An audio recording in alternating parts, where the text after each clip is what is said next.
Hey everybody, I'm walking down to the drop-in center. This is going to be my very first pass on this topic, and please don't consider these to be our opinions that I have carved in stone. And also please understand, I love Australia. I've lived in Australia. I would love to live in Australia again. It's a very positive experience for me. I love the Australian portion of my audience. Love to hear from you all. Some of what I'm going to say is going to seem critical of Australia. Just know that it comes from a place of love. So the US seems like it's going to be supplying Australia with nuclear-powered submarines and also long-distance cruise missiles that have range necessary to launch from Australia and strike the Strait of Malacca. The unstated, the unspoken words in that sentence being, can strike Chinese ships within the Strait of Malacca.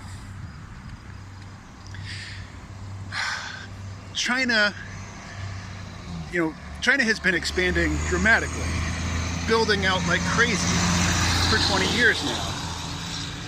Where do they get the raw materials? They get them from Australia, and they pay handsomely for them.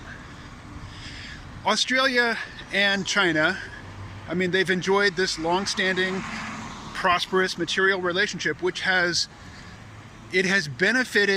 materially benefited the lifestyles of Australian people more than they realize, or more than they realized until recently.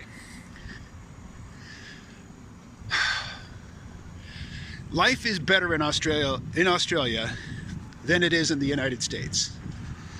Point blank, quality of life is higher for normal people there than it is here.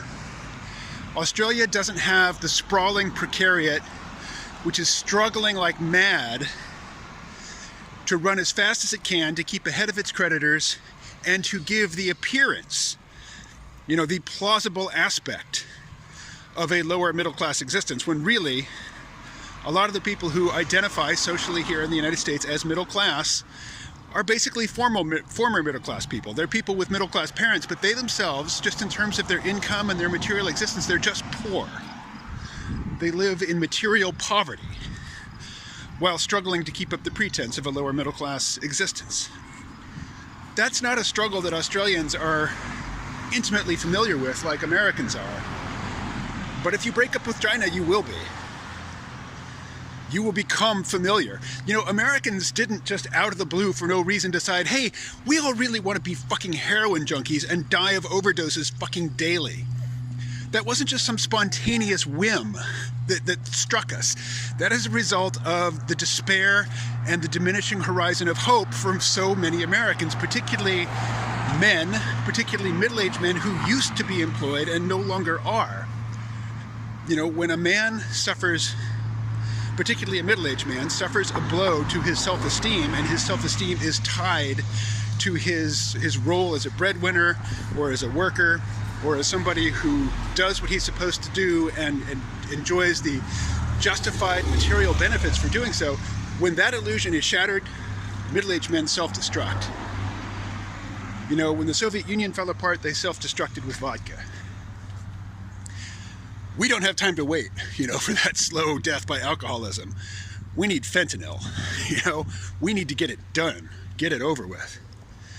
Australia has not experienced any of that yet. If you break up with China, you will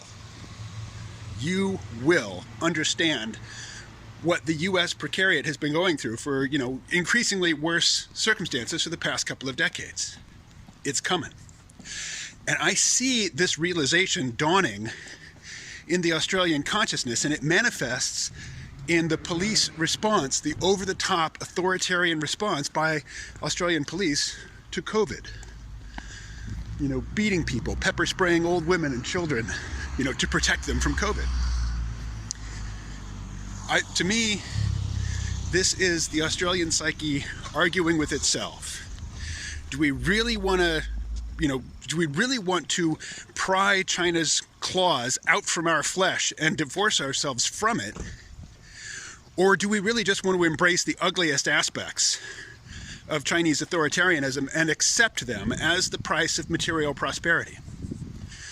The United States can supply you with nuclear submarines, long-range cruise missiles, all kinds of military support, but we cannot, and I say we, it's like I have no material decision-making ability in this whole equation, but the United States government simply cannot support the Australian populace materially in the lifestyle to which they have become accustomed in their marriage with China.